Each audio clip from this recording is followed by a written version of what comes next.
So Kenny, first things first, have you always been a Disney fan? As far back as I can remember, we used to have the Mickey Mouse Club when I was a kid.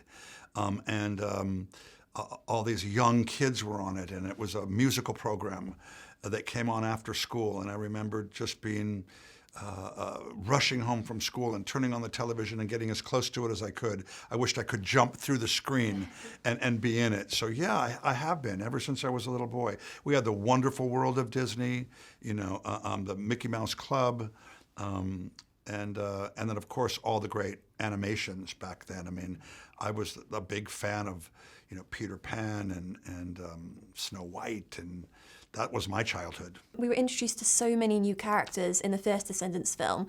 Do we see new characters with Descendants too? We sure do, played by really fantastic actors and actresses. We have 4 new characters, and they all come from the Isle of the Lost. And the first one is the daughter of Ursula from Little Mermaid. Her name is Uma, and she's played by China Anne McClain, who sings and dances and acts and is going to be a big, big breakout star. She does an incredible job.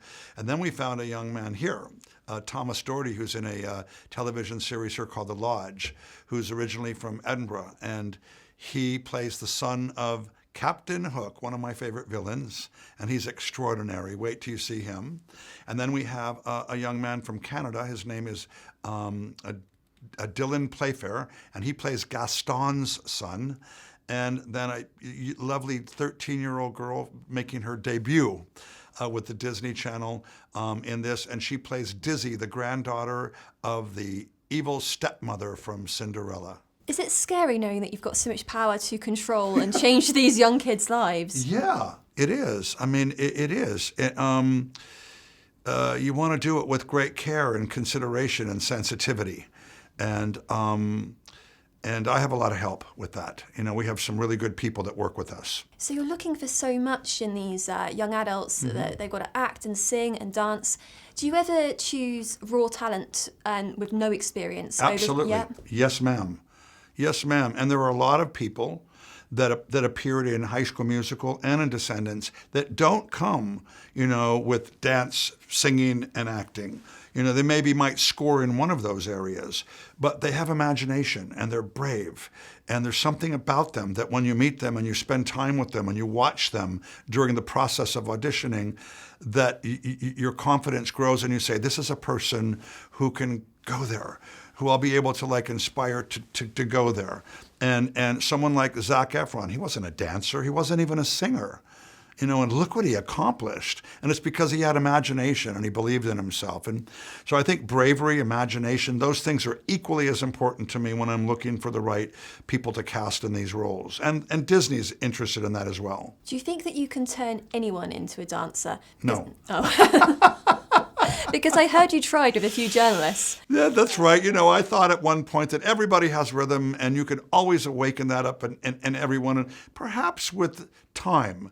But not on the schedule that I'm on. So what do you think kids are going to love most about Descendants 2? Because I love the colour in it. Were you connected with the costumes and the makeup? Oh my gosh, yes. Well, every aspect of the production I'm involved with. But we have masters out there that are, Kara Son, who designed the costumes, and Mark Hoffling. This is our 6th movie together. He's our production designer. Created amazing set pieces.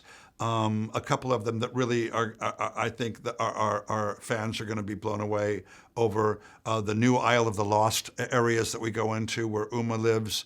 But I think what we have here is, the first movie, there was a lot of setup, a lot of establishing.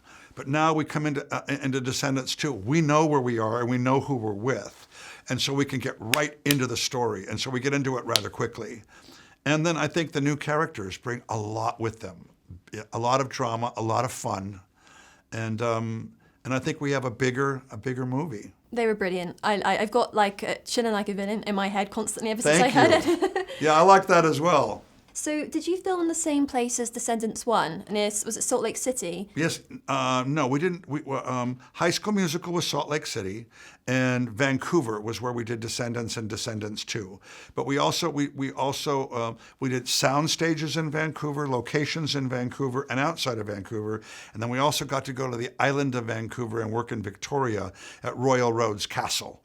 So we revisited places that we visited during Descendants 1, and also went to some new places. Okay, and I've got to ask about Dirty Dancing, because Okay. obviously it's the 30-year anniversary. Are you planning to do anything to celebrate the fact it's been 30 years? I have been, and I have more celebrations ahead of me. Jennifer Gray and I just did a Q&A at a wonderful outdoor screening celebrating the 30th anniversary in Los Angeles. The proceeds went to families that were involved in the Hurricane Harvey in Texas. And we had an amazing night with a couple thousand people on a hillside watching the movie. And it brought back fantastic memories. Wow, that sounds like so much fun. Yeah. So obviously you worked with Michael Jackson with his tour. What was it like working with Michael Jackson, with doing the choreography with him? What was the dynamic like? Was he fun to be around or very determined? Oh, Michael was one of the most imaginative people that I've ever come across in my life. I mean, if you really think about it and break it down, not only was he a brilliant dancer and an inspired dancer, but he sang, he danced, he acted, he performed, which not everyone can do, and he hit the back wall no matter how big a venue he was playing. But he wrote lyrics and he wrote songs and he produced records and he directed film, and that the guy was just really a Renaissance man, and he had such respect for the art of performance and the responsibility of a performer to his audience. And I just loved that, that he really cared about serving every single person. And he used to say to me, Kenny, when the show's over and our audience leaves, if they still aren't talking about us when the sun comes up, we didn't do our job, And so he had this incredible care and took a real responsibility in doing everything he could to make sure that he gave the best show always that he could. He never phoned it in. It was never just, it was always full on 100% every time. Yeah, it was a great ethos. Yeah.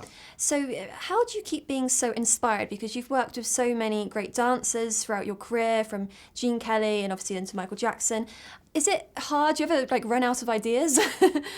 Not when you're working with creative people, not when you have the kind of collaborators that I've had. The Disney Channel is just, an amazing place to collaborate. From the president of the Disney Channel, Gary Marsh, all of his associates and executives, all of the creative people that work there in casting, all of the music people, Steve Vincent, who's been behind every single record, every soundtrack that we've done since I've been there. And then again, that taking our time and finding the right cast members and then putting a great creative team around that it's not difficult to get inspired, and it's not difficult to come up with ideas when you have people that are in it with you, and that share the same passions and that are excited by your vision. Ladies and gentlemen, you're watching Hey You Guys! Hey You Guys, huh? Hey, you guys. Is that from the Goonies? It is indeed, yes. Nice. Hey!